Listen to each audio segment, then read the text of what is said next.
Selamat malam. Breakthrough Generation kembali hadir di tayangan video pada hari ini. Kali ini saya akan menyampaikan sebuah topik, tawar hatikah Anda?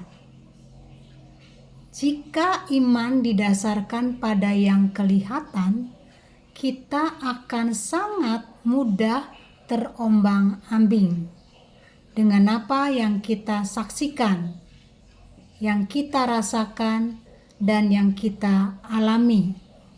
Dunia tidak selalu seperti yang kita harapkan.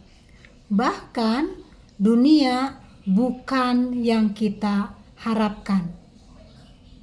Kenapa, Bapak Ibu Saudara?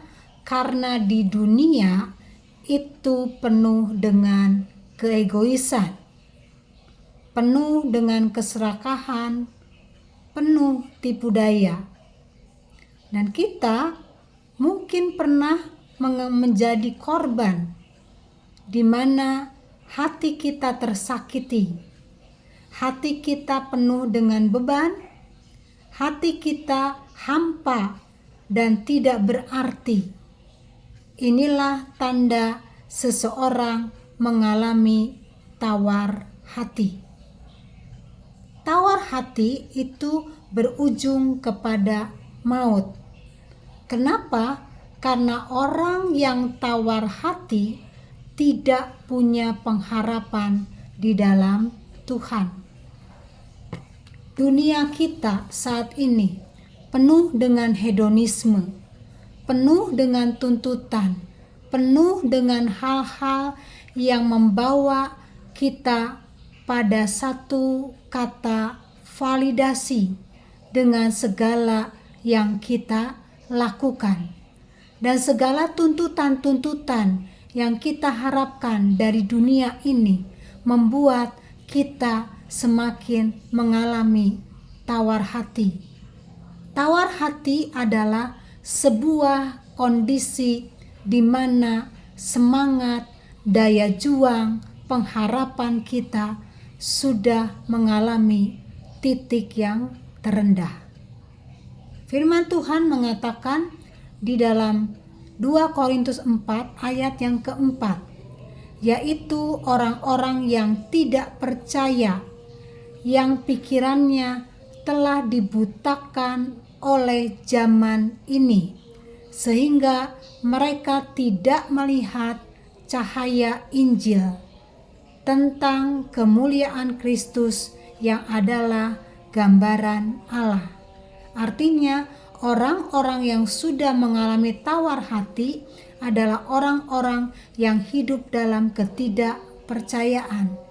Mereka tidak bisa melihat, menyaksikan, mengalami terang Kristus di dalam kehidupannya, karena pengharapan mereka sudah mengalami titik yang terendah. Boleh dikatakan pengharapan mereka mati karena apa yang mereka pikirkan. Kemudian 2 Korintus 4 ayat yang ke-17. Sebab penderitaan ringan yang sekarang ini mengerjakan bagi kami kemuliaan kekal yang melebihi segala-galanya. Sebab kami tidak memperhatikan yang kelihatan, melainkan yang tak kelihatan, karena yang kelihatan adalah sementara, sedangkan yang tak kelihatan adalah kekal. Nah, ayat firman Tuhan inilah bukti bahwa orang itu tidak mengalami tawar hati, karena mereka tidak melihat penderitaan mereka, tetapi mereka memperhatikan segala sesuatu yang Tuhan tetapkan adalah sesuatu yang kekal. Kekal di sini adalah ada satu pengharapan yang selalu hadir di tengah-tengah kehidupan orang yang tidak tawar hati. Bagaimana dengan kehidupan saudara saat ini? Apakah saudara saat ini sedang mengalami sebuah tawar hati? Berbeban berat, menyalahkan Tuhan, tidak bisa bersyukur, hidup dengan kata-kata negatif, hidup dalam pertengkaran, hidup yang berdasarkan dengan keegoisan diri kita, hidup yang berdasarkan kepada kepentingan pribadi kita. Kita menuntut banyak orang untuk memahami kita menuntut banyak orang untuk mengerti kita menuntut banyak orang untuk memaklumi kehidupan kita.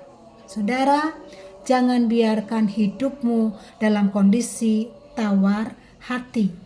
Di keluargamu, bersama dengan pasanganmu, bersama dengan orang tuamu, bersama dengan komunitasmu, bersama dengan orang-orang di sekitar saudara dan saya.